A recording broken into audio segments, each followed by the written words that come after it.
আওয়াজ তো সেই সময় তো সোশ্যাল মিডিয়া ছিল না, ইন্টারনেট ছিল না, সেই সময় তো মাইক ছিল না, মাইক্রোফোন ছিল না। বলে আল্লাহ গো, সারা পৃথিবীর মানুষের কান পর্যন্ত কি করে আওয়াজ পৌঁছে যাবে?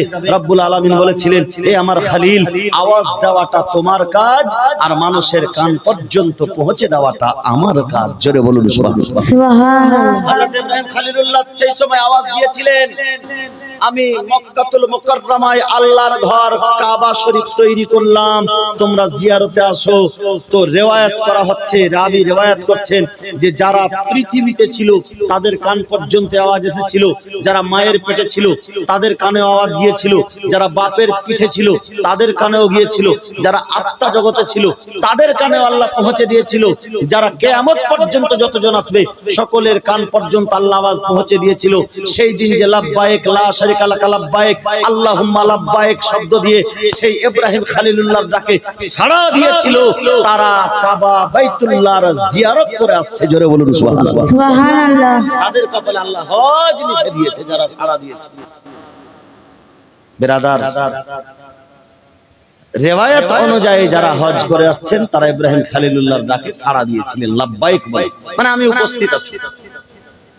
সেই জাবালে আবুল কাইসের উপরে চেপে একটা পাথর ফেলা, পাথরকে এখান থেকে দূরে ফেলা পর্যন্ত এরকম একটা মেশিন আছে।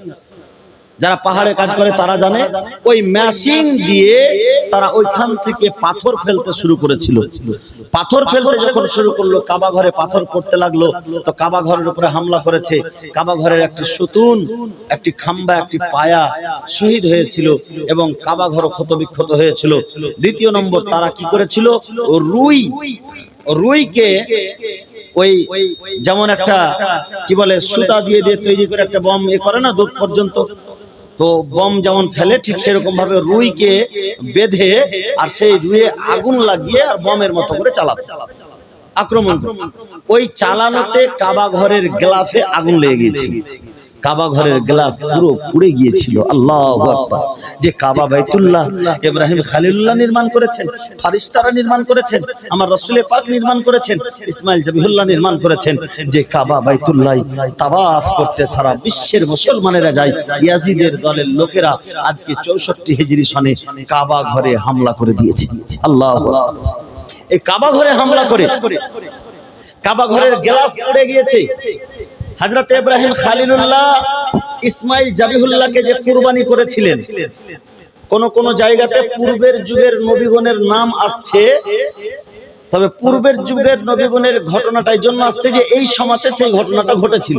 একটু বুঝার চেষ্টা করবেন বাপেরা, ভাইয়েরা, আপনারা কে আরো একটু বলি, কারণ যে এই জীবনী হয়তো মানে এই শেষের দিকের জীবনী বক্তারা হয়তো বলে না বা শোনা হয় না, প্রথম হয়তো শুনছে অনেকেই, বুঝতে একটু অসুবিধা হতে পারে। আর আমিও মানে বলে যাচ্ছি ধারাবাহিক ভাবে, ইনশাআল্লাহ চেষ্টা করে যাচ্ছি যেন আপনাদেরকে খুব পক্ষানুপক্ষ ভাবে বুঝিয়ে দিই। আমার নাম কামানোর প্রয়োজন নাই যে আমার খুব নাম হবে, আমি এমনিতেই জীবনী বক্তা নয়, অ্যাকচুয়ালি 2-4 বার জীবনী করলাম আলহামদুলিল্লাহ। রাসূল পাকের জীবনী হিজরতের পরের ঘটনা করেছি। তো যাই হোক, এই জীবনী এইরকম ভাবে আমি জীবনী বুঝিয়ে বুঝিয়ে জীবনী বলি, ইনশাআল্লাহ যারা শোনার তারা শুনবে, কিন্তু একটু বুঝাতে হবে। অনেক সুর শুনেছেন, আর সুরের মজা নিতে গিয়ে কিন্তু জীবনীতে আগাল গোড়া কিছু বুঝতে পারে না মানুষ। হ্যাঁ, এরকমই হচ্ছে বাবা, জীবনী পড়ছে বটে, টাকা খরচও করছে, কিন্তু সুরের আগাল গোড়া ওই গাজালের মজা আর সুরের মজা নিয়ে শেষ। জীবনীতে কি বললো বক্তা, কোথায় থেকে কি হলো, কোথায় কি ঘটনা ঘটলো, এইগুলো কোনো জিনিস কিন্তু আইল দাঁড়ি তার পাওয়া যায় না, খুব কম পাওয়া যায়। বক্তাগণ হয়তো ঠিকই বলে, কিন্তু শ্রোতাগণ হয়তো মানে সুরের মজা নিতে গিয়ে সব শেষ। তবে যাই হোক বাবা, আজকে কিছু ছেলেরা এসছো, খুব শান্তি ভাবে আজকে শেষ জলসা আছে, একটু বসো ইনশাআল্লাহ এবং খুব লক্ষ্য করে শুনো। এই আগের নবীর ঘটনা আসছে যে ইব্রাহিম খলিলুল্লাহ যখন ইসমাইল জাবিহুল্লাহকে কুরবানি করেছিলেন, তো আল্লাহ পাকের হুকুমে ইসমাইল জাবিহুল্লাহ সরেছিল আর একটা দুম্বা জবাই হয়েছিল, তাই না? ওই দুম্বার শিং ছিল, ওই দুম্বার শিং ছিল এবং ওই দুম্বার চামড়া, এই দুটো জিনিস, শিং এবং চামড়া, ওই কাবা ঘর যখন ইব্রাহিম খলিলুল্লাহ নির্মাণ করেন তখন ওই কাবা ঘরে হেফাজতে রাখা ছিল, হেফাজতে রাখা ছিল বরকত মনে করে। মানে যেহেতু জান্নাতি পশু আর ইব্রাহিম খলিলুল্লাহর ওটি কুরবানি কবুল হয়েছে। বলে সেই জানোয়ারের, সেই পশুর, জান্নাতি পশুর শিং এবং চামড়া ছিল, ওই বরকত, তাবাররুক, আরো কিছু কিছু জিনিস ইব্রাহিম খলিলুল্লাহর ছিল স্মরণীয় জিনিস। সেই সমস্ত জিনিস কাবা ঘরে আগুন লেগে যাওয়াতে পুড়ে গিয়েছিল সব। আল্লাহু আকবার। যদি সেই সময় আগুন লাগিয়ে পুড়িয়ে না দেওয়া হতো, এখন আমার হাজী সাহেবগুলো সেই শিং দেখে আসতে পারতেন। যে দুম্বার জবাই হয়েছিল সেই দুম্বার শিং দেখে আসতে পারতেন। কিন্তু কাবা ঘরে পুরো আগুন লাগিয়ে দিয়েছিল এবং কাবা ঘরের সতুন ভেঙে শহীদ হয়ে গিয়েছিল। শেষ পর্যন্ত এদিকে চলছে।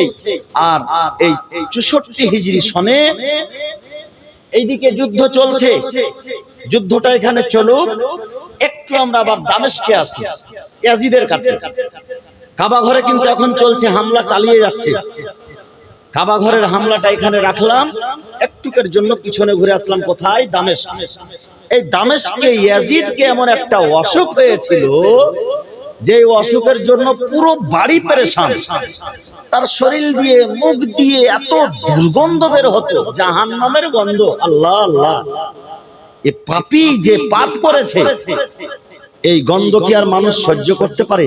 হাদিসে পাকের মধ্যে এসেছে যে জাহান্নামের ফারিস্তা, জাহান্নামের দারোগা যদি জাহান্নামের যে পিপ, জাহান্নামের যে পুজ পুড়ে যাওয়ার পরে যেগুলো গলে যায়, সেইগুলো গন্ধময় জিনিস যদি এক বালতি পৃথিবীতে ফেলে দেয়, হযরত আবু হুরায়রা বর্ণনা করছেন, যদি পৃথিবীতে ফেলে দেয়, সারা পৃথিবীর মানুষ গন্ধে মারা যাবে, গন্ধ সহ্য করতে পারবে না। জোরে বলুন আল্লাহু আকবার।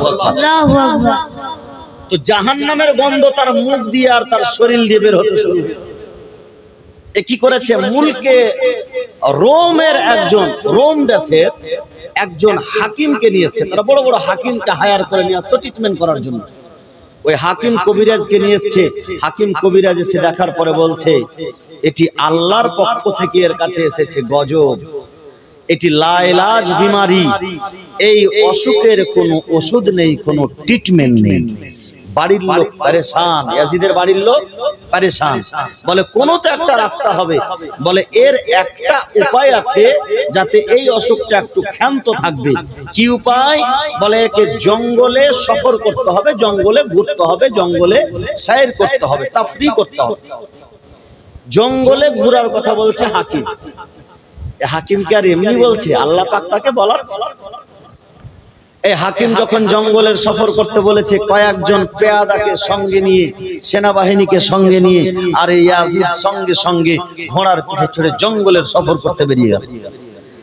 আর ওই জঙ্গলে গিয়ে পৌঁছাচ্ছে, রাবীগণ রিওয়ায়াত করছেন, যেখানে জাহান্নাম আছে, মাটির নিচে তো জাহান্নাম, ওই জাহান্নামের এক ওয়াদি আছে, ওই ওয়াদির কাছে পৌঁছে গেছে। উপরে যদিও জঙ্গল, সবাইকে তো সেই জাহান্নাম দুনিয়াতে থাকতে তো পাবে না, মরার পরে যাবে। কিন্তু ইয়াজিদ যখন সেখানে পৌঁছেছে সেই জঙ্গলে, তখন সে দেখতে পাচ্ছে একটা খুব সুন্দর হরিণ, এত সুন্দর মনোমুগ্ধকর হরিণ। সেই হরিণের পিছে তীর নিয়ে ছুটেছে, হরিণকে শিকার করবে ইয়াজিদ। কিছু দূর যাওয়ার পরে দেখছে পিছনের পেয়াদারা, পিছনের সেনাবাহিনীরা পিছনেই থেকে গেছে, ইয়াজিদ একাই আগে বেড়ে গেছে। তারপরে যখন দেখছে যে হরিণ, তো হরিণকে শিকার করতে যাবে কি, কিছুখানি দূর যাওয়ার পরে হরিণ হঠাৎ করে গায়েব, হরিণ আর নাই। এইদিকে হরিণও চলে গেল, গায়েব হয়ে গেল। পিছনে তাকাচ্ছে ঘুরে, তো আমার পেয়াদা যারা সেনাবাহিনী ছিল তারাও নাই, শেষ হয়ে গেছে, পিছিয়ে গেছে। হঠাৎ করে দেখছে চতুর্দিক থেকে দাও দাও করে আগুন জ্বলে উঠেছে। আল্লাহু আকবার বলো। এই ইয়াজিদের উপরে আল্লাহর গজব চলে এসেছে। দাও দাও করে যখন আগুন দেখতে পেয়েছে, ইয়াজিদ পালানোরও চেষ্টা করেছিল, কিন্তু সে কি আর আল্লাহর আযাব থেকে পালাতে পারে? আল্লাহ বলতেছেন, ইন্না বাতশা রাব্বিকা লাশাদীদ, নিশ্চয় তোমার প্রতিপালকের গ্রেফত, তোমার প্রতিপালকের হিসাব খুব কঠোর হিসাব। যেদিন আল্লাহ হিসাব নেবে, সেদিন তোমার পক্ষানুপক্ষভাবে তোমার হিসাব নিয়ে নেবে। তুমি কতটা পাপ করেছো, কতটা পাপ করিয়েছো, সব কিছুরই হিসাব হয়ে যাবে। আল্লাহর কাবা ঘরে সে আগুন ধরিয়েছে ইয়াজিদ, এদিকে আল্লাহর কাবা ঘরে আগুন জ্বলছে, আর এইদিকে ইয়াজিদের চতুর সাইডে আগুন জ্বলতে শুরু করেছে। রাবীগণ রিওয়ায়াত করেন যে ইয়াজিদ শেষ পর্যন্ত ওই আগুনে একেবারে ধসে গেল। যখন আগুনে ধসে গেল, এই পেয়াদারা দেখছে যে বাপরে চতুর্দিকে আগুন, তখন এই ইয়াজিদকে দেখে আগুন